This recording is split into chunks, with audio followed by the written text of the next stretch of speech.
భక్త సింగ్ అనే ఒక గొప్ప మహాభక్తుణ్ణి, భక్త సింగ్ అనే ఒక మహాభక్తుల్ని క్రైస్తవ్యం వైపుకు, క్రీస్తు వైపుకు ఆకర్షించింది ఒక కుటుంబం యొక్క కుటుంబ ప్రార్థనని.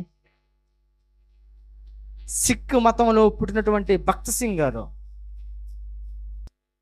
కెనడాలో చదువుకోవడానికి వెళ్ళినప్పుడు బ్యాప్టిస్ట్ చర్చ్కి అటెండ్ అయ్యేటటువంటి క్రైస్తవ దంపతులు ఇద్దరు ప్రతిరోజు తమ భోజనానికి ముందు బైబిల్ చదివి భోంచేసేవాళ్ళు.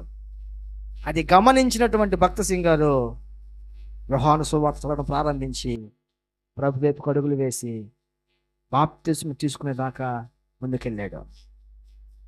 ఎంత స్థిరమైన భక్తి ఇది! వాళ్ళిద్దరు ఎవరెవరికి తెలియదు.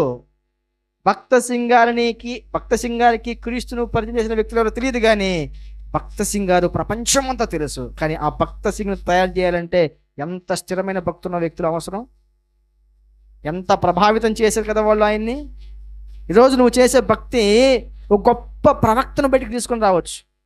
ఈరోజు నువ్వు చూపించేటటువంటి భక్తి నీ ఇంట్లో ఒక గొప్ప సేవకుని పైకి లేవచ్చు. నీ ఇంటి వీధిలోనో నీ ఊరిలోనో నీ భక్తి జీవితాన్ని బట్టి మరొకరు భక్తిలో స్థిరపడవచ్చు.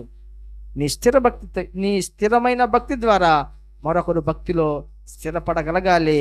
అప్పుడే ప్రభు వచ్చినప్పుడు ప్రభువుతో పాటు పరలోకంలో స్థిరపడగలుగుతాం. అట్టి కృపను ఆత్మదేవుడు మనందరికీ దయచేయను గాక.